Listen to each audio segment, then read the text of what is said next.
Qu'est-ce que la Bible dit réellement sur les femmes? Sur les femmes en tant que chrétiennes, sur leur rôle dans l'Église? Est-ce qu'elle peut enseigner? Est-ce qu'elle peut être pasteur? Ou bien doit-elle se contenter d'enseigner uniquement les femmes, d'enseigner les enfants? Ou bien uniquement effectuer des services pratiques? Je m'appelle Olivier Pfingstag et je fais partie de l'équipe pastorale de l'Église de la Prairie à Montbéliard. Et dans cette vidéo, nous allons essayer de voir ce que la Bible enseigne sur le rôle des femmes dans l'Église. Alors aujourd'hui, on pourrait se dire, mais quelles sont ces questions dans la société d'aujourd'hui? Nous nous battons pour l'égalité homme-femme, pour le droit des femmes vis-à-vis des hommes. Et dans notre Église à Montbéliard, je dois le dire clairement, oui, les femmes enseignent, les femmes prêchent, et elles font même partie, elles ont même la possibilité de faire partie de l'équipe des pasteurs, de l'équipe pastorale.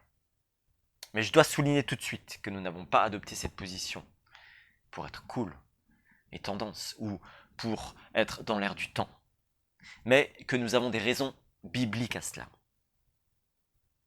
Je dirais même qu'en ayant fait le choix d'adopter la position qui est la nôtre, nous l'avons fait en prenant encore davantage la Bible au sérieux. Pourquoi est-ce que je dis cela? Eh bien parce que, avec une lecture un peu superficielle, pour ne pas dire simpliste, on lirait 1 Timothée 2,12, je ne permets pas à la femme d'enseigner ni de dominer l'homme. Ça paraît clair, ça paraît simple. La question est réglée. Pourquoi chercher plus loin? Le verset est limpide. C'est en tout cas ainsi que je raisonnais lorsque j'étais jeune chrétien. Je m'étais même fait la promesse en lisant ce verset de 1 Timothée 2,12 que jamais je ne changerais d'avis sur ce sujet puisque la parole est claire. Et depuis, eh bien, j'ai arrêté de faire ce type de promesse à Dieu pour me laisser convaincre finalement par l'ensemble de la révélation biblique.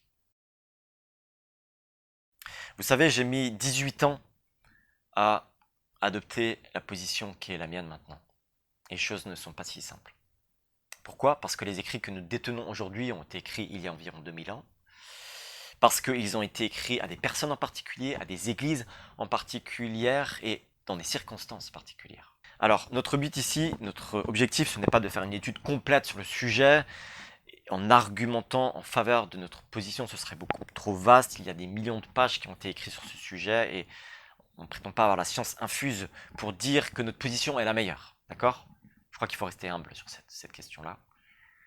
L'objectif, c'est pas non plus de vous convaincre, même si je vais peut-être vous inviter à réfléchir de manière plus profonde. Je tiens vraiment à dire qu'on respecte la position des uns et des autres, et j'ai personnellement aucun jugement de valeur pour ceux qui pensent différemment que moi, ou qui ont un autre avis, puisque j'ai moi-même eu un avis très différent, et cela pendant de nombreuses années. Nous avons écrit un document en fait pour dire pourquoi nous faisons les choses ainsi à la lumière des textes bibliques dans notre église, un document assez condensé d'environ 18 pages, et en fait cette vidéo se veut simplement une petite synthèse pour ceux qui sont plus à l'aise d'écouter une vidéo même si ça va être assez dense. Je tiens également à souligner que il s'agit d'un travail collectif en accord avec l'ensemble de l'équipe pastorale, donc de l'église de Montbéliard, non pas de la famille d'église, mais vraiment spécifique à notre église ici, à la Prairie à Montbéliard. Alors entrons maintenant dans le vif du sujet. Plutôt que de prendre des arguments en mettant l'emphase ou en nous projetant tout de suite dans les versets qui ont fait polémique durant tous ces siècles, eh bien, je vous invite à réfléchir finalement à deux grilles de lecture, parce qu'on a tous finalement des grilles d'interprétation, des façons d'interpréter la Bible, et il y a finalement deux grilles de lecture principales qui vont orienter notre position vis-à-vis de cette question du rôle de la femme dans l'Église. Et j'ai emprunté notamment un article parmi d'autres, mais j'ai beaucoup puisé dans ce chapitre, cet article qui a été écrit par Linda Hoyer, qui est une théologienne qui a longtemps enseigné notamment à la faculté de théologie évangélique de Vaux-sur-Seine. Et je suis reconnaissant à Linda Hoyer pour cet article qui m'a notamment éclairé sur bien des points. Les passages clés, les passages qui ont posé problème vont inévitablement ressurgir de ces grilles de lecture et on devra les aborder.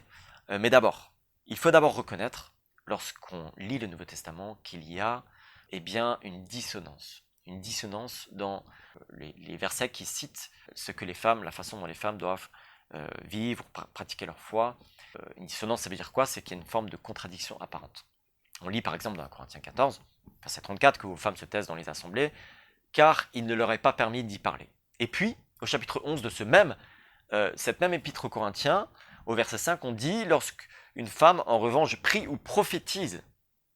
Donc on a vraiment, ici, pour Paul, c'est clair que les femmes prophétisent, et lorsqu'on voit la définition de la prophétie dans Corinthiens 14, verset 3, qui est d'exhorter, d'encourager et d'édifier, on se rend compte que si une femme prophétisait, eh bien elle édifiait, elle encourageait, elle exhortait, donc elle avait cette possibilité, cette prise de parole qui apportait une forme d'édification dans l'Église. Donc il y a déjà une forme de dissonance ici. Autre exemple classique, évidemment 1 Timothée 2,12, je ne permets pas à la femme d'enseigner ni de dominer sur l'homme, dans 1 Timothée 2,12, et puis une autre épître un peu plus loin, dans Galates 3,28, nous lisons « Il n'y a plus ni juif ni non-juif, il n'y a plus ni esclave ni libre, il n'y a plus ni homme ni femme, car vous êtes tous un en Jésus-Christ. » Alors évidemment, ce passage de Galates 3,28 évoque davantage notre identité, qui nous sommes aux yeux de Dieu en Jésus-Christ, que notre rôle. Mais quand même, inévitablement, quand on lit 1 Timothée 2,12 et Galates 3,28, on se rend compte qu'il y a quand même ici une forme de dissonance, il y a des échos qui sont un peu différents.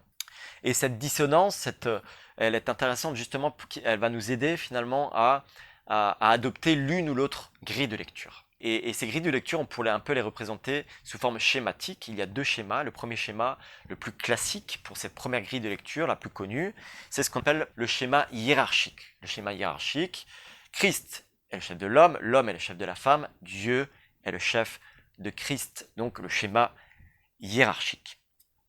Il faut souligner que dans ce schéma hiérarchique, ce n'est pas tout homme qui a autorité sur toute femme, mais la sphère d'autorité se limite au type de relations sur lesquelles elle se fonde, et la plupart du temps, il s'agit du cadre du mariage.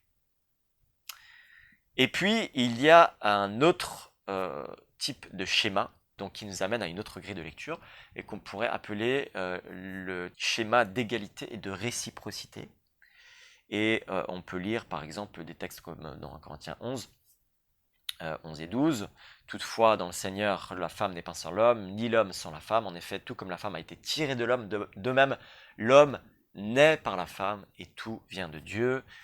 Ou Galates 3,28 ou encore 1 Corinthiens 7,4 qui nous amène à un schéma de réciprocité, notamment également Genèse 1,27. Dieu créa l'être humain à son image, il le créa homme et femme. Et donc ce schéma de réciprocité et d'égalité pourrait se représenter ainsi. Donc Dieu, l'homme et la femme dans cette interaction, dans une forme d'harmonie, on pourrait dire aussi. Donc la question c'est, à quelle voie donner la priorité? Quels sont les pour, les contre et sur quelle base nous allons devoir prendre position vis-à-vis de tel et tel schéma qui nous amènera à adopter un certain type de grille de lecture et d'interprétation de ces textes concernant le rôle de la femme dans l'Église. Le premier schéma hiérarchique nous amène à cette position qui est la plus connue, qu'on intitulerait la grille de lecture de l'ordre créationnel. Donc la grille de lecture de l'ordre créationnel, je vais simplement un petit peu exposer cette position, non pas que c'est celle que nous avons adoptée, mais je crois que c'est important de l'exposer, même si celle qui est encore aujourd'hui, je dirais, majoritaire dans nos milieux protestants évangéliques. Donc cette grille de lecture de l'ordre créationnel, qui est la plus classique, c'est l'ordre créationnel qui est relaté notamment dans Genèse chapitre 2, versets 21 à 24, avec l'homme créé, puis la femme ensuite, qui est tirée de l'homme. Nous l'avons vu sur le schéma hiérarchique que par cet ordre chronologique, il y a une priorité qui a été établie de l'homme sur la femme. Ceux qui interprètent la question du ministère féminin par cette grille insistent donc sur le fait que l'homme a été créé en premier et que la femme a été prise de l'homme. Ils soulignent le fait que le péché est entré dans le monde parce que Ève s'est emparée de l'autorité d'Adam. D'accord ? L'homme est la tête ou la source ou le chef, selon vos traductions, dans le couple et dans l'Église, Éphésiens 5, 23 et Corinthiens 11, 3. L'homme et la femme sont égaux en valeur et en dignité, mais leurs rôles au sein de l'Église ne sont pas interchangeables. Je continue l'exposition de cette position. Dans la Bible, cette priorité de l'homme devient donc une norme intemporelle. On voit notamment par la suite que Jésus a choisi 12 apôtres de sexe masculin. Paul poursuit le même chemin en demandant le silence des femmes dans l'Église, en Corinthiens 14, et en leur donnant l'ordre de ne pas enseigner ni de dominer sur l'homme dans 1 Timothée 2, 11 et 12. Et donc c'est l'ordre créationnel, cette grille de lecture de l'ordre créationnel qui est donnée comme raison au verset de 1 Timothée 2, versets 11, 12, 13 et 14, même dans la suite des versets, on le voit, car Adam a été formé le premier, Ève ensuite, ce n'est pas Adam qui a été séduit, c'est la femme qui séduite, s'est rendue coupable de transgression. Il semblerait donc que le raisonnement biblique tient la route, puisque la femme ne doit pas enseigner, ni avoir une position d'autorité dans l'Église, et donc pour les théologiens, une bonne partie des théologiens aujourd'hui encore, il s'agit de cette interprétation classique qu'on pourrait appeler l'interprétation complémentarienne, opposée à l'interprétation qu'on appelle l'interprétation égalitarienne. Alors avant de passer à la deuxième grille de lecture, on est toujours dans la grille de lecture de l'ordre créationnel que je viens d'exposer, il faut quand même souligner un point faible. Tout de suite de cette hypothèse, c'est que d'après l'écriture, l'ordre créationnel ne confère pas au sexe masculin une autorité généralisée sur le sexe féminin. Alors c'est pas ce que les complémentariens disent forcément, mais en exposant cette théologie, il y a quelque chose d'un petit peu de sous-jacent qui sous-tend le fait que bien finalement l'homme a quelque part cette supériorité sur la femme. Et même si lorsqu'on creuse vraiment eh bien, les arguments, les versets de cette grille de lecture, on se rend compte que eh bien c'est pas le cas, puisque le texte par exemple de Genèse 2, 24 ou 21-24 ne concerne que le cadre du couple. Okay, je parle de ce texte connu qui parle de cette aide, de ce vis-à-vis que Dieu crée lorsqu'il crée la femme, et finalement lorsque l'homme s'écrit qu'il voit cette femme, il dit voici l'os de mes os, la chair de ma chair, et il y a vraiment ce vis-à-vis là, et ces fonctions différentes invitent davantage le couple à créer une seule chair qu'à dominer sur l'autre, clairement dans l'écriture. Et finalement, c'est important de le mentionner, la bascule, il y a une bascule qui se passe, eh bien elle se passe au moment de la chute. Dans le chapitre 3 de la Genèse, à partir du verset 14, eh bien nous lisons « Ton désir se portera vers ton mari, mais lui te dominera ». Et la domination, elle est, à partir de ce moment-là, établie clairement, et elle semble être un élément nouveau dans le cadre du couple. Et en réalité, et ça c'est assez clair dans le texte, c'est une malédiction de la chute. D'accord ? C'est une perversion de l'ordre créationnel, ce désir de la femme et cet homme qui est poussé pour dominer sa femme. D'accord ? Donc, plus généralement, en relisant les textes bibliques sur la relation homme-femme, clairement, c'est effectivement le mari qui a autorité sur sa femme et non sur toutes les femmes. Et cette autorité se limite à la sphère du mariage. Mais, précisons également que l'autorité conférée au mari est plus d'ordre fonctionnel. Dans sa fonction d'époux, c'est lui qui a l'autorité, mais plus dans sa fonction que dû à son essence ou à sa masculinité. D'accord ? C'est un petit peu, on pourrait prendre bien tout simplement l'exemple de la Trinité.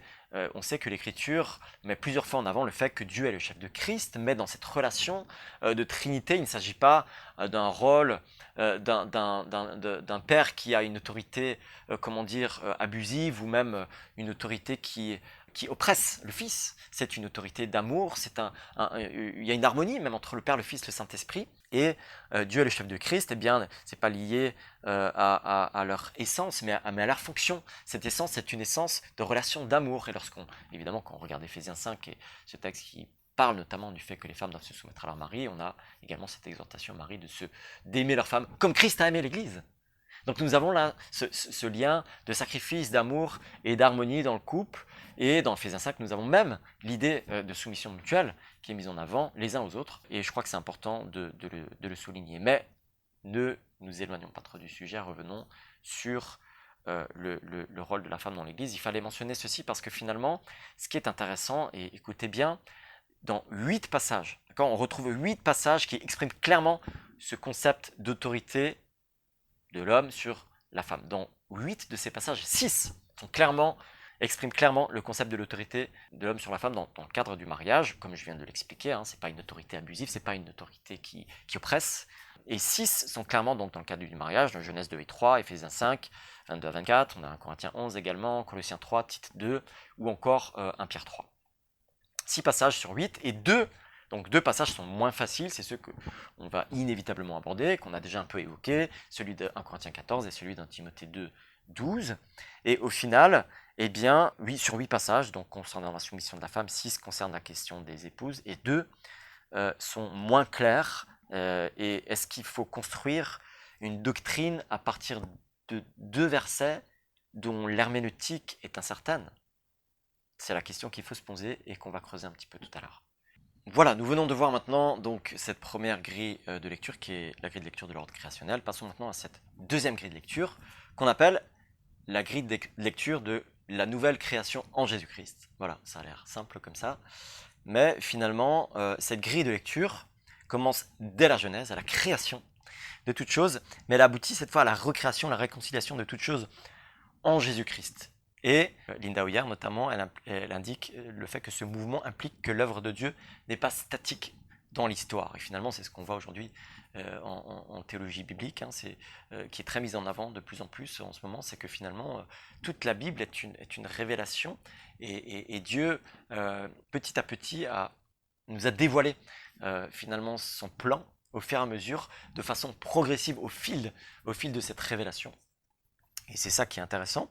Et en fait, Linda Hoyer, elle insiste là-dessus en disant que le projet de Dieu dans la Bible, il est comme dans un mouvement, et à la suite évidemment des théologiens biblistes, de ceux qui parlent de théologie biblique, elle souligne que le projet de Dieu dans l'histoire est un mouvement qui a, comme une pièce de théâtre, un début et qui progresse vers une fin et un but. Et évidemment, ce but, cette ultime, en tout cas, ce projet, il vient ultimement se manifester dans la personne de Jésus-Christ. Et ensuite, pour nous, il a des conséquences non négligeables. Et je crois que c'est finalement le cœur du message de la Bible qui se concrétise dans la personne du Christ. Et je continue la citation de Hoyer qui dit que toute l'œuvre de Dieu dans l'histoire humaine est un mouvement vers cette nouvelle création, la libération de tout asservissement, la guérison de tout ce qui est brisé. Et on le voit clairement lorsque Jésus-Christ se manifeste, lorsqu'il apparaît et qu'il vient, par exemple, dans la synagogue, en particulier dans l'évangile de Luc, au chapitre 4, et dans cette citation d'Ésaïe 61 qu'il s'approprie, lorsqu'il dit que l'Esprit du Seigneur est sur moi et qu'il est venu pour guérir ceux qui ont le cœur brisé, pour annoncer la bonne nouvelle aux pauvres, pour libérer les captifs. Et on voit que tout l'évangile finalement se décline dans ce désir de libérer toute forme de captivité, d'esclavage, de guérir tout ce qui est brisé. Et nous sommes donc dans ce mouvement vers les nouveaux cieux et la nouvelle terre où il n'y aura plus de larmes ni de deuil, et que Dieu a commencé et qu'il a déjà manifesté puissamment au travers de la personne du Christ. Donc nous qui sommes en Christ, nous faisons partie de cette nouvelle création et nous sommes appelés finalement à coagir avec Dieu pour mettre en œuvre ce qui a été accompli en Christ et qui manifeste l'avenir de Dieu. Et c'est pour ça que Linda Hoyer notamment insiste sur le fait qu'il nous faut lire Paul à la lumière de Jésus. Et trop souvent, moi-même, je me suis trompé. Je me suis laissé piéger en m'enfermant simplement dans les écrits de Paul et en oubliant le Christ. Parce que pourquoi?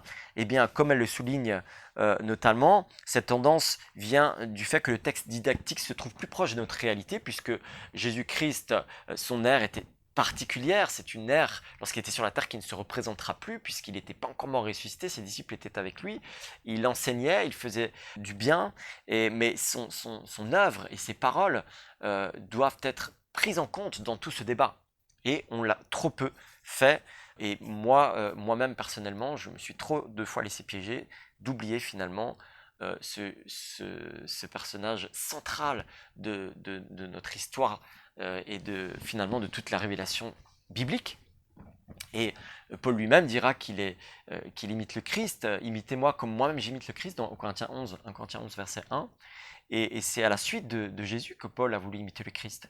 Et nous devons nous rappeler cela, nous devons nous rappeler que c'est Christ qui a inauguré cette nouvelle alliance et que c'est lui le nouvel Adam et qu'il n'y a aucun autre personnage qui prend plus de place dans la Bible. Il y a 89 chapitres qui sont consacrés à Jésus-Christ, 4 évangiles avec 4 perspectives différentes qui nous aident à saisir la portée de son message, de son œuvre, de ce qu'il a accompli. Donc, il faut le dire clairement. Il faut le dire clairement, l'attitude de Jésus envers les femmes dans les évangiles était clairement révolutionnaire. Peut-être que vous le savez déjà, mais dans tout ce débat, nous devons prendre cela en compte. Nous devons prendre le fait que, par exemple, notamment dans l'évangile de Luc en particulier, on voit ces parallélismes entre à chaque fois l'histoire d'un homme et l'histoire d'une femme et qu'il met en parallèle, comme par exemple la veuve de Sarepta et le Naaman, comme par exemple cette femme de Jairus, la fille de Jairus, le chef de la synagogue, mise en parallèle avec une femme dont on ne connaît pas le nom, ça se trouve dans Luc au chapitre 8, et lorsqu'elle touche la frange de son vêtement, elle est guérie instantanément par Jésus. Donc on a plusieurs récits comme ça qui viennent nous montrer, notamment dans Luc 8, des disciples et des femmes qui le suivent et qui l'accompagnent et qui le servent dans Luc au chapitre 8, au début du chapitre. Et il y a beaucoup et plusieurs références comme ça. Et rappelons-nous également que le statut social des femmes à l'époque de Jésus était très particulier. C'était, par exemple, dans le monde gréco-romain, la femme était pratiquement vendue comme esclave à son mari. Elle était là pour faire des enfants et pour que l'homme puisse prendre du plaisir. D'accord ? Ça, c'était le monde gréco-romain. Il faut se souvenir que la Palestine du temps de Jésus était sous occupation romaine. Et dans cette Palestine au temps de Jésus, dans le monde juif, puisque ils étaient quand même juifs, même s'ils étaient sous domination romaine, eh bien la femme était également considérée comme un être inférieur. D'accord ? Sur le plan religieux, la femme n'avait pas le droit d'étudier la Torah, elle n'était pas tenue d'observer toutes les lois, de participer aux prières. Autant que possible, les hommes devaient limiter leur contact avec les femmes, perçues comme incitant au mal, et souvent comme étant souillées, puisque dans certaines périodes de menstruation notamment, la femme était considérée comme impure. Donc, soulignons tout cela et rappelons-nous le contexte et l'époque dans laquelle Jésus est venu marcher, son attitude vis-à-vis des femmes qui était révolutionnaire. Évidemment, il faut mentionner l'évangile de Jean et cette rencontre avec la femme samaritaine qui est la première évangéliste, qui est la première à annoncer la parole, la bonne nouvelle de Jésus-Christ, et qui est une femme considérée évidemment comme une femme de mauvaise vie.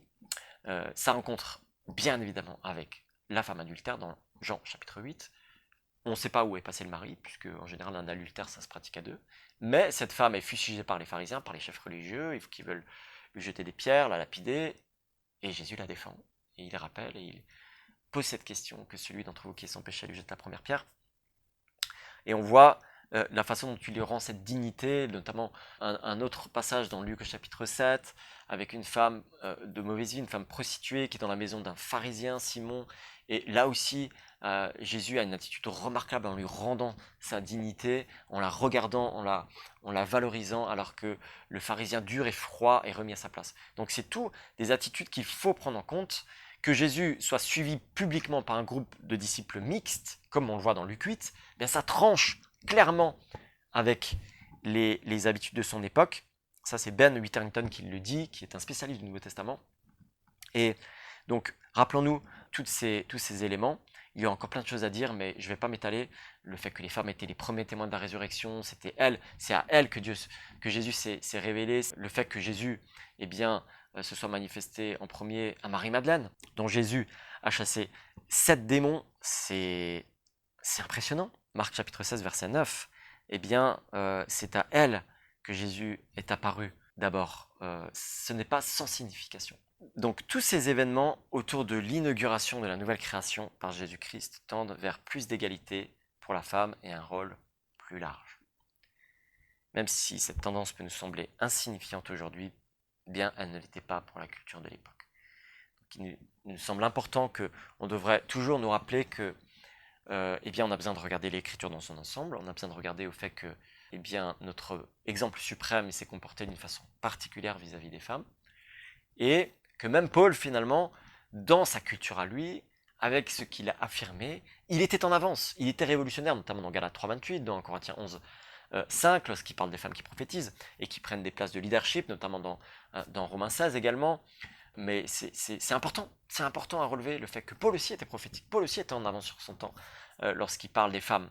Et c'est nous qui, avec nos lunettes du XXIe siècle, regardons ces textes et disons « Oh là là, il faut respecter l'écriture, la femme ne doit plus parler, etc. » Donc on va regarder ces textes de façon plus en détail. On est obligé de le faire et c'est important de le faire. D'accord ?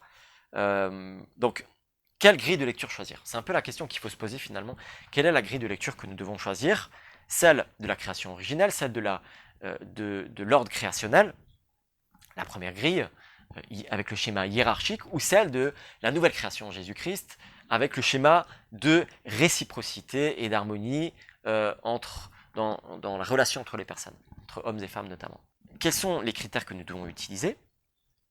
D'abord, on doit interpréter les textes avec des règles d'interprétation importantes.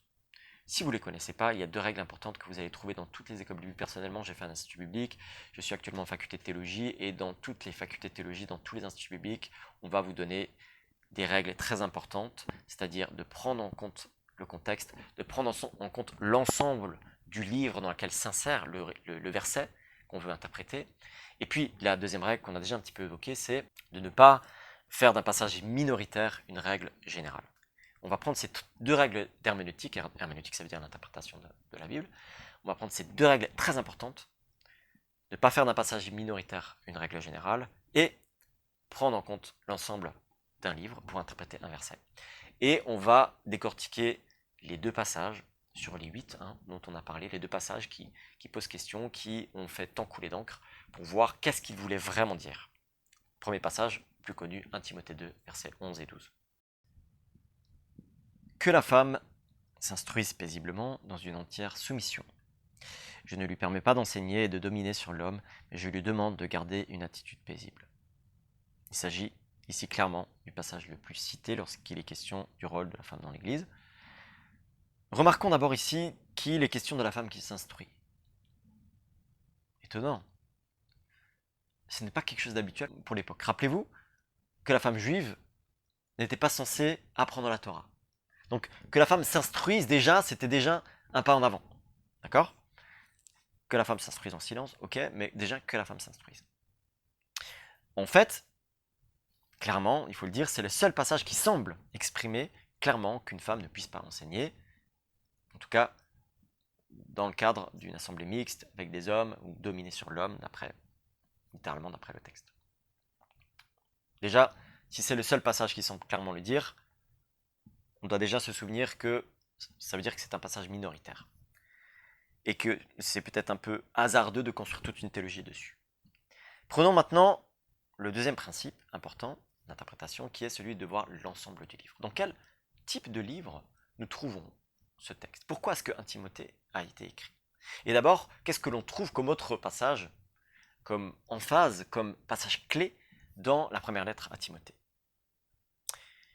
Paul écrit à Timothée pour notamment l'aider dans sa gestion d'une église, l'église qui se trouve à Éphèse, dans la ville d'Éphèse. Et on lit par exemple, notamment juste avant dans ce chapitre 2, 1 Timothée 2,8, que tous les hommes prient en tout lieu en élevant des mains saintes sans colère ni discussion. Bon. Pourquoi est-ce que nous ne devrions pas imposer à tous les hommes de prier en tout lieu avec des mains pures, selon certaines traductions, ou des mains saintes, mais que nous voulons absolument dire aux femmes de ne pas enseigner? Okay. Nous lisons dans le chapitre 1, verset 20. 1 Timothée 1, verset 20. Hyménée et Alexandre sont de ce nombre, je les ai livrés à Satan afin qu'ils apprennent à ne pas blasphémer. Est-ce que vous avez l'habitude de livrer les gens à Satan? On a pris une grande habitude d'interdire aux femmes d'enseigner, mais je ne connais pas beaucoup d'églises qui ont l'habitude de livrer les gens à Satan. Pourtant, c'est un texte minoritaire, que l'on trouve également dans 1 Corinthiens 5,5, sous une autre forme un petit peu, de la bouche de Paul, de livrer quelqu'un à Satan. Est-ce qu'on a l'habitude de pratiquer cela? Est-ce que c'est quelque chose qu'on a mis comme étant normatif pour toutes les églises de tous les temps? Il ne me semble pas. Pourtant, 1 Timothée 2,12 est quelque chose sur lequel on a beaucoup insisté. Maintenant, 1 Timothée chapitre 6, verset 1 se trouve exactement dans le même livre de Timothée, donc, que tous ceux qui sont sous le joug de l'esclavage estiment leur maître digne de tout honneur, pour qu'on ne calomnie pas le nom de Dieu et l'enseignement. Pourquoi est-ce que nous voudrons libérer les hommes du joug de l'esclavage?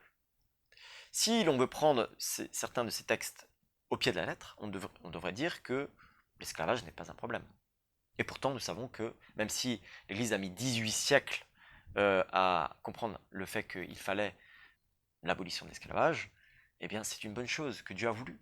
Parce que nous interprétons les textes comme un grand mouvement, comme quelque chose comme des petites touches qui nous ont donné espoir, qui nous ont montré, par exemple, que dans la culture de l'époque, c'était une situation sociale qui était là, qu'on pourrait traduire aujourd'hui dans une relation d'un salarié avec son patron, mais que dans la réalité sociale de cette époque-là, il ne pouvait pas juste taper un coup de pied sur toutes ces réalités sociales et faire tout balancer, mais qu'ils étaient dans cette réalité-là, mais qu'ils tendaient vers quelque chose de mieux. Par exemple, dans la lettre en Philémon, on voit que déjà, il y a cette possibilité, cette idée que le maître et l'esclave sont finalement à la même hauteur devant Dieu. On le lit également dans certaines parties, certaines épîtres, que finalement, on est tous à la même hauteur, mais cette réalité-là, eh bien, elle a mis des siècles à être mise concrètement en avant. on a mis des siècles à comprendre qu'il fallait vraiment cesser cet esclavage. Et finalement, à force d'étudier l'ensemble de l'écriture et de comprendre à quel point le texte biblique était révolutionnaire pour la culture de l'époque, et là, c'est un théologien qui s'appelle Webb qui a dit cela, en fait, le christianisme, il a enfin perçu comment la Bible transmettait ce qui peut potentiellement être.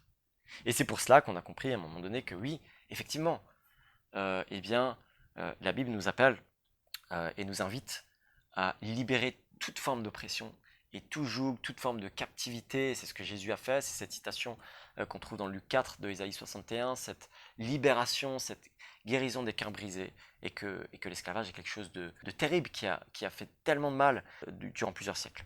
Mais ne nous étalons pas trop. Revenons à notre sujet. Citons encore 1 Timothée 2,15. Ce texte nous dit dans 1 Timothée 2,15 que les femmes seront sauvées en devenant mères, devenant maman, si elles demeurent dans la foi, dans l'amour et dans la consécration. Il semblerait également que personne ne croit aujourd'hui que les femmes seront sauvées en devenant mères. Pourtant, le texte le dit aussi. Okay, nous savons qu'il y a une multitude de textes qui parlent du fait que nous sommes sauvés par la foi, hommes et femmes, et que on ne va pas prendre ce texte minoritaire pour dire que les femmes seront sauvées uniquement en devenant mères. Pourquoi Paul a écrit cette lettre à Timothée? C'est vraiment la question qu'il faut se poser. En fait, à la base, un des objectifs de Paul lorsqu'il a écrit à Timothée était très clair. Timothée est resté à Éphèse pour lutter contre les faux enseignants. Okay, cette préoccupation de fausse doctrine, elle ressort dans toute la lettre. On le voit en particulier si vous regardez avec moi directement chapitre 1, à partir du verset 3. Comme je t'y ai encouragé en partant pour la Macédoine, demeure à Éphèse, afin d'enjoindre à quelques-uns de ne pas propager d'autres enseignements et de ne pas s'attacher à des fables ni à des généalogies sans fin qui favorisent les débats plutôt que l'intendance de Dieu qui s'exerce dans la foi. Et on a tout au long de cette lettre cette mise en garde contre les faux enseignants, contre les fausses doctrines, les fausses doctrines qui se propagent comme cela. Et on l'a de nouveau à la fin de la lettre, ça c'est intéressant, au chapitre 6, d'accord.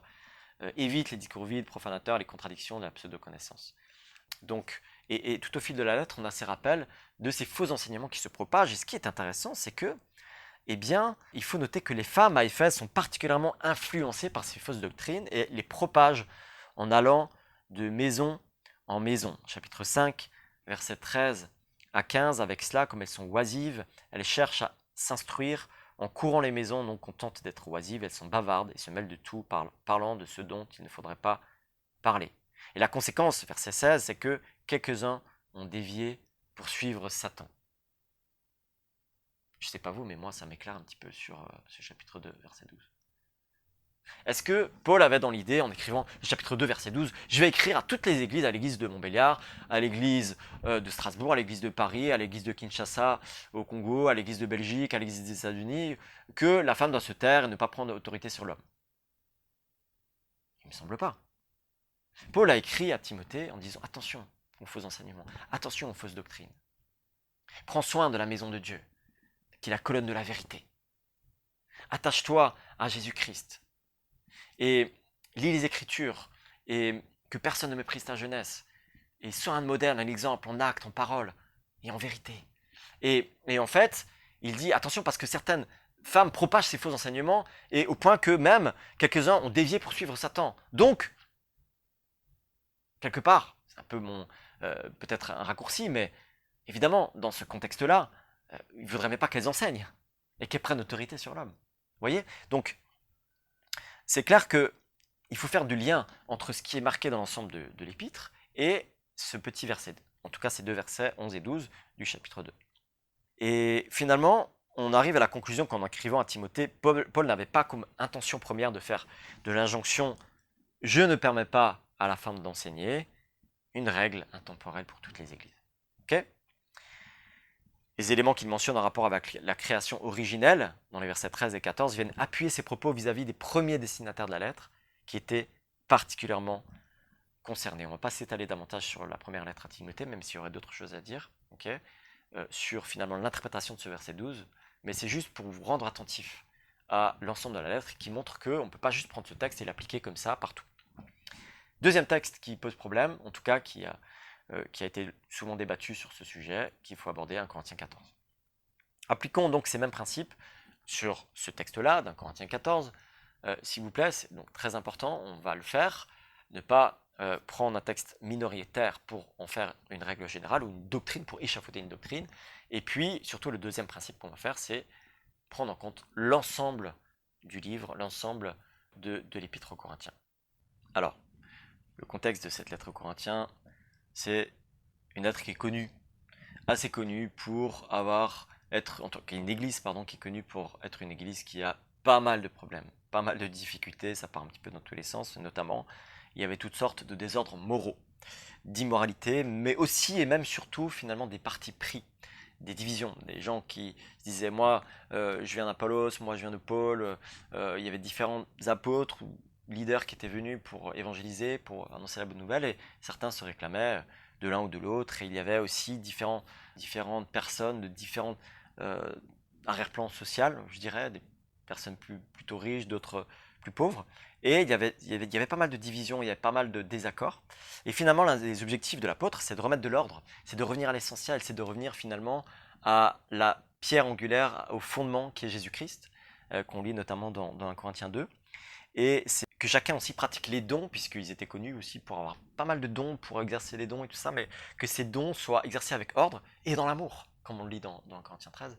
Et donc cette épître, en fait, aux Corinthiens, c'est un peu une épître où il reprend les Corinthiens, mais il y a une cohérence dans cette idée de revenir au fondement qu'est le Christ, et de pratiquer les choses dans l'amour, de vivre l'unité. Et c'est quand même intéressant de souligner que les deux seuls passages où la femme, en tout cas on lit, on est censé comprendre que la femme doit se taire, eh bien se trouve dans un livre où Paul écrit à Timothée de veiller à ce que les fausses doctrines ne se propagent pas. 2, dans un autre où se trouvent toutes sortes de désordres, d'ordres moraux et de partis pris. 1 Corinthiens 14, versets 34 à 35, lisons le texte. Que vos femmes se taisent dans les assemblées, car il ne leur est pas permis d'y parler, mais elles doivent se soumettre, comme le dit aussi la loi. Si elles veulent s'instruire sur quelque chose, qu'elles interrogent leur mari à la maison, car il est inconvenant pour une femme de parler dans l'église. Comme mentionné plus haut, Paul demande que les femmes se taisent dans l'église, mais 3 chapitres avant, il indique qu'il y a des femmes qui prophétisent. Chapitre 11, verset 5. Et dans le chapitre 14, verset 3, il indique que la prophétie, c'est exhorter, encourager et édifier. Donc, alors, comment expliquer en fait? Comment expliquer cela? On va essayer de le voir un petit peu plus en détail. Certains vont jusqu'à dire qu'il s'agit ici d'une citation des Corinthiens, comme s'ils disaient on nous a dit que les femmes se taisent dans l'église, qu'est-ce que tu penses de ça? Et on peut interpréter par exemple le chapitre 6, verset 12, tout m'est permis, que c'est une question des Corinthiens, ou encore il est bon pour l'homme de ne pas toucher de femme, chapitre 7, verset 1. Il y a plusieurs textes comme ça où on pense que c'est en fait une citation des Corinthiens. En tout cas, nous, notre lecture, on ne va pas jusqu'à cette interprétation-là. On pense que, en fait, cette thèse paraît forcée par rapport à l'ensemble du texte. Donc, c'est bien un texte et quelque part une façon que Paul écrit aux Corinthiens. Ce n'est pas une citation des Corinthiens. Mais prenons à nouveau le chapitre dans son ensemble. Il faut d'abord relever le fait que l'apôtre, dans l'ensemble du chapitre 14, eh bien, il demande à 3 groupes différents de se taire en utilisant le même mot grec. D'accord? Verset 28. À ceux qui parlent en langue, taisez-vous. Verset 30. Aux prophètes, taisez-vous. Verset 34, finalement, aux femmes, taisez-vous. D'accord? Il y a une vraie continuité entre les versets 28, 30 et 34, et il est assez étrange, finalement, de mettre l'accent sur le verset 34 sans prendre en compte les 2 autres recommandations, comme si on disait à tous ceux qui parlent en langue de ne plus jamais parler en langue, et à tous ceux qui prophétisent de ne plus jamais prophétiser. D'accord? Le principe, il est ici, c'est que finalement, ce chapitre 4, l'emphase sur le chapitre 14, c'est vraiment la façon de pratiquer les dons. C'est vraiment l'ordre et la bienséance qui est mise en avant. Comme on l'a vu, les Corinthiens, il y avait beaucoup de désordre, il y avait des partis pris, il y avait des divisions, et il essaie de mettre dans l'ordre dans tout cela. Il y a des dons qui sont pratiqués, il y a des belles choses qui se vivent dans la prophétie, mais il faut pouvoir s'entendre. Il ne faut pas que tout le monde parle en même temps, il faut qu'il y ait une forme d'ordre, il faut que l'Église soit édifiée. Et on est vraiment là-dedans.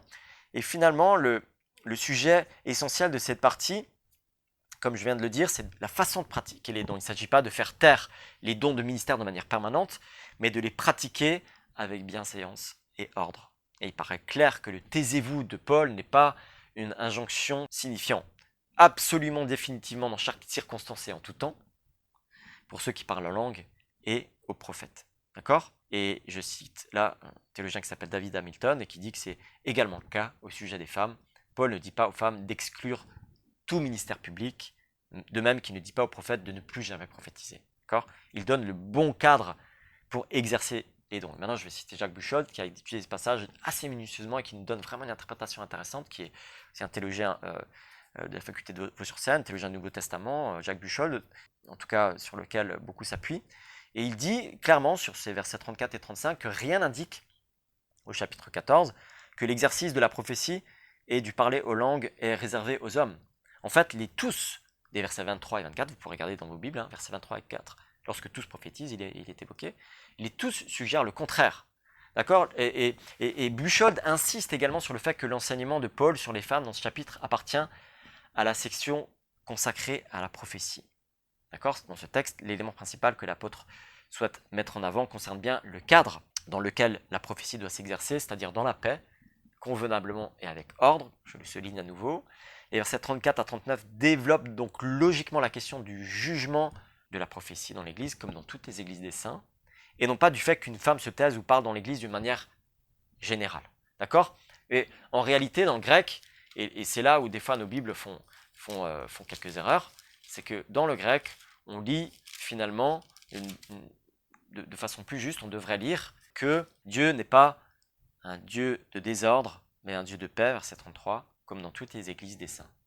Et souvent, nous on a lu en disant, comme dans toutes les églises des saints, que les femmes se taisent dans l'église, dans les églises. Vous voyez ? Donc, finalement, là où on met l'emphase, lorsqu'on regarde le chapitre 4 en général, ce n'est pas question que les femmes doivent se taire, c'est vraiment comment se pratique la prophétie. Et si c'est dans le désordre, si les femmes parlent et crient en même temps, il faut qu'elles se taisent pour qu'on écoute les uns et les autres et pour qu'on puisse écouter ceux qui prophétisent, y compris les femmes qui prophétisent.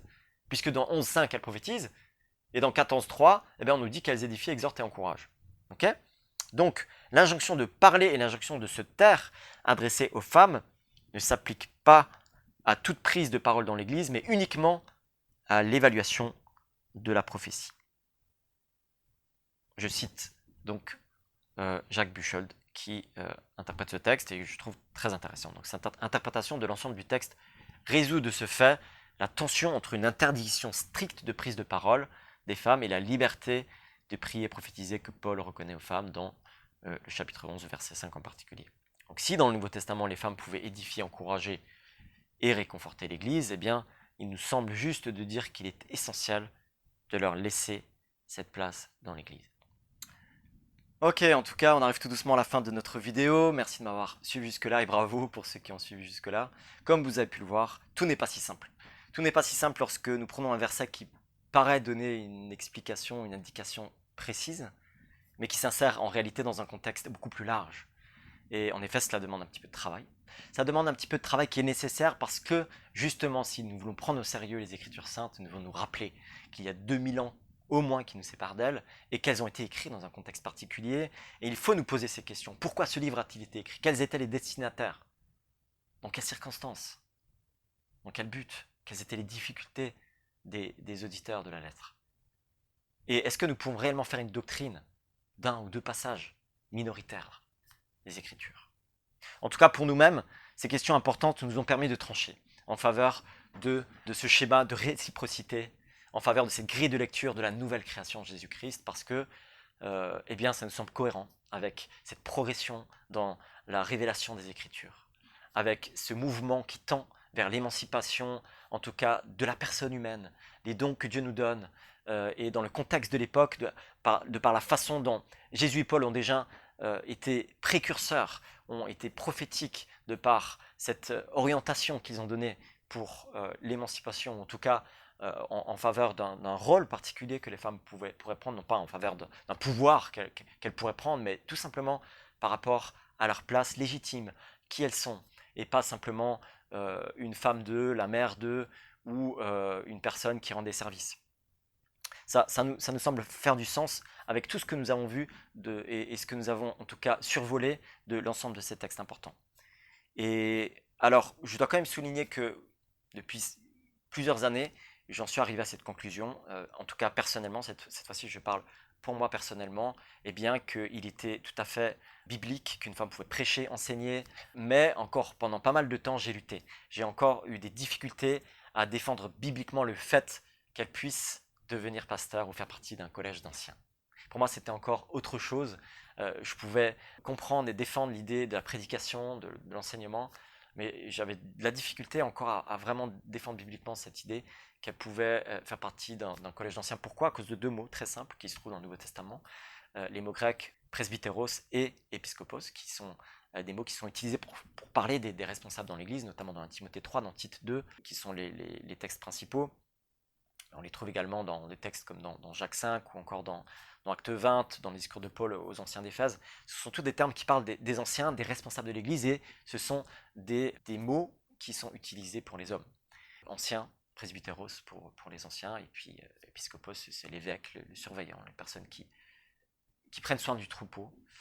Et pour faire court, et en fait ces mots sont quelque part, je voyais que c'était cohérent tout cela, qu'avec tout ce qu'on a vu jusqu'ici, si la femme pouvait prêcher, eh bien logiquement, elle pouvait faire partie du corps pastoral, mais j'étais embêté avec ces textes-là, et je ne voulais pas forcer le texte. Et j'ai longtemps lutté, j'ai lu d'autres commentateurs, j'ai lu d'autres livres sur le sujet, etc. J'ai dû cheminer encore quelques temps, jusqu'à ce que je me retrouve face à un texte et un mot, et que je me trouve face à Éphésiens 4, verset 8.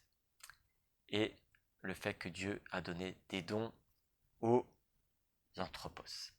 Anthropos, c'est le terme grec qui pour moi a vraiment fait basculer et m'a donné l'ensemble, le sens de l'ensemble, et m'a montré que eh bien, ce terme anthropos, il concerne l'humanité. C'est vraiment un terme grec qui concerne les êtres humains en général, et non pas un homme ou une femme, ou les hommes en particulier. Et les dons qui sont donnés dans Éphésiens 4, comme beaucoup le savent, il s'agit de ces dons que Dieu a donnés à l'Église, les apôtres, les prophètes, les évangélistes, les docteurs et les enseignants, que Dieu a donnés pour l'édification du corps du Christ et pour que les saints puissent faire le ministère. Et lorsque je suis tombé sur ce terme, j'ai dit, mais pourquoi est-ce que je ne l'ai pas vu avant? Et en étudiant notamment et en regardant quelques commentateurs, eh bien effectivement, je cite par exemple Ben Witherington qui dit que ce qui détermine ou devrait déterminer les structures du leadership dans l'Église n'est pas le genre, mais plutôt les dons et les miséricordes du Saint-Esprit. En effet, nous croyons que hommes et femmes ont reçu différents dons de la grâce et que la grâce de Dieu est très diverse. Dieu a fait des dons aux hommes, aux humains, anthropos, sous la forme de grâces particulières qui prennent la forme d'apôtres, de prophètes, d'évangélistes, de docteurs, enseignants, et qui à leur tour sont donnés à l'Église pour sa croissance et son perfectionnement. En effet, tous les termes du verset 11 sont à l'accusatif pluriel et peuvent être à la fois masculins et féminins. Ils coïncident avec ce mot grec anthropos du verset 8. Alors, je tiens à faire une petite nuance quand même, parce que ce n'est pas parce que les dons distribués par l'Esprit Saint ne tiennent pas compte du genre que nous souhaitons gommer toutes les différences entre hommes et femmes. Nous croyons plutôt qu'il existe une réelle complémentarité avec des différences de sensibilité, d'où notre position plus neutre dans ce débat entre complémentarien et égalitarien. C'est pas parce qu'on tend plus à être égalitarien qu'on pense que les hommes et les femmes sont exactement pareils. Au contraire, on remarque et on vérifie cette richesse d'une femme dans sa sensibilité, dans son discernement, dans sa façon peut-être d'apporter la parole, ou dans sa façon aussi de comprendre des situations pastorales et problématiques. Et c'est là où on voit la richesse et la complémentarité justement des différences hommes-femmes. Mais c'est pour cela que, en tout cas, dans notre Église, nous ne nous situons pas forcément dans le camp, dans la case égalitarien, mais pour nous, c'est important de dire que les dons sont pour les hommes et les femmes. Et je tiens simplement à dire encore, pour finir, et on arrive à la fin de cette vidéo, que nous pourrions parler longtemps de comment nous expérimentons au niveau pratique les bienfaits de la parole donnée à des femmes au sein de notre Église, que ce soit dans le cadre d'une prédication, dans l'accompagnement pastoral, dans la relation d'aide, etc. Mais nous ne voulons pas mettre en avant l'expérience pratique comme étant un gage de la vérité. En effet, c'est notre compréhension de l'Écriture qui nous a amenés à ces conclusions. La mise en pratique nous montre à quel point le rôle des femmes, ayant un ministère de la parole ou un ministère de responsabilité, est tellement pertinent. Cette mise en pratique nous montre à quel point cela fait du sens, à quel point ça a été dommage de se priver tellement longtemps de cette richesse du corps du Christ, de cette sensibilité des femmes, de cet apport du corps du Christ dont nous sommes privés si longtemps. Et effectivement, le fait de lire Paul à la lumière de Jésus fait partie des éclairages importants dans cette étude que nous avons vue ensemble. Il faut encore souligner que si on veut être cohérent en ce qui concerne l'interdiction des femmes de prêcher devant un public mixte, c'est-à-dire de prêcher aux hommes, eh bien dans ce cas, nous devrions nous pas aussi mettre en place uniquement des hommes pour enseigner les enfants. Nous savons que la plupart des conversions, on parle d'environ 80% des personnes qui se tournent vers Jésus le font entre 4 et 14 ans. La plupart des enseignants dans nos églises sont des femmes pour cette tranche d'âge. Dans ce cas-là, qui plus qu'un enfant absorbe telle une éponge l'enseignement d'un adulte? Pourquoi mettre que des femmes quasiment pour l'enseignement des enfants dans ce cas? Alors, j'aimerais terminer cette vidéo par une citation d'un homme qui s'appelle Alfred Kuhn, qui est un enseignant, et qui a effectué une étude approfondie d'un livre assez connu qui s'appelle La femme dans l'église dans les années 90, et qu'il a rédigé dans les années 90. Et ce qui est intéressant, c'est que dans son évolution aussi, Alfred Kuhn, il a rédigé plus tard dans sa vie 10 thèses, ce qu'il a appelé 10 thèses en faveur d'un ministère féminin biblique, dans lequel, en fait, on peut constater certaines évolutions intéressantes. Et j'aimerais terminer, en tout cas, cette vidéo par cette citation qui se trouve, donc qui fait partie de cette thèse, à la fin de sa vie, en tout cas, que Alfred Kuhn a élaboré. Il est vrai qu'il y avait 2 versets des épîtres de Paul, mal interprétés, qui semblaient faire barrage au ministère des femmes. Mais pourquoi ces 2 versets ont-ils pu contrebalancer des dizaines d'autres qui allaient dans le sens opposé? Pourquoi, en particulier, dans la même épître, les conclusions claires du chapitre 11, qui permettaient à la femme de prier et de prophétiser, ont-elles été neutralisées par le verset du chapitre 14 qui semblait la confiner dans un silence complet? N'y aurait-il pas des raisons autres que théologiques? Ne serait-ce pas notre ancestrale peur de la femme? Serait-ce, en fin de compte, une question de pouvoir qui a fait peser sur nos cœurs, tout au long des siècles, un poids de suspicion et de mépris, tout à fait contraire à l'attitude de Jésus et de Paul, engendrant des frustrations et des souffrances? Ne serait-ce pas le moment de discerner dans nos attitudes ce qui vient de notre être naturel, c'est-à-dire de ce que la Bible appelle la chair, de le chasser au nom du Christ et de redonner au divin organiste un instrument correspondant à son plan avec lequel il puisse faire retentir dans l'Église, dans le monde, son message d'amour? Donc comme je l'ai dit, mon but ce n'était pas d'imposer mon point de vue. On est très conscient que le sujet est controversé, et si vous avez une compréhension différente des Écritures à ce sujet, il n'y a vraiment pas de souci, je le respecte totalement. J'aimerais vous remercier pour vos commentaires respectueux aussi sous cette vidéo. Voilà, c'est un sujet qui a fait couler beaucoup d'encre, ça sert à rien de s'étaler, d'être virulent, on respecte ceux qui se penchent sérieusement sur les Écritures saintes et qui cherchent à en comprendre le sens.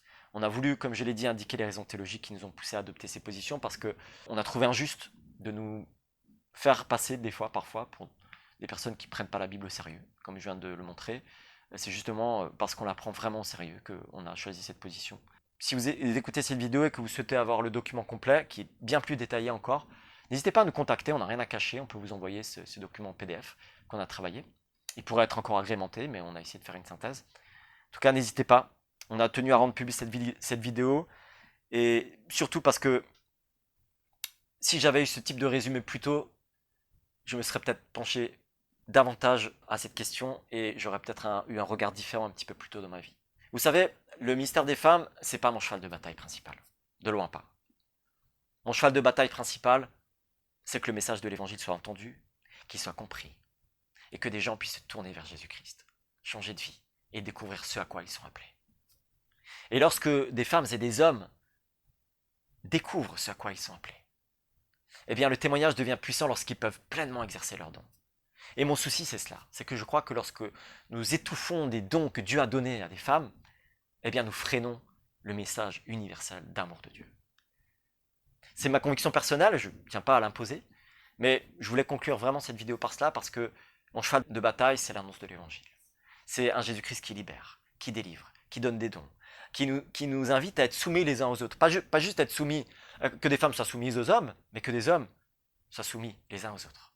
Pour pouvoir, ensemble, dans l'humilité, dans l'amour, partager le message puissant et transformateur de l'amour de Dieu. Merci de m'avoir écouté.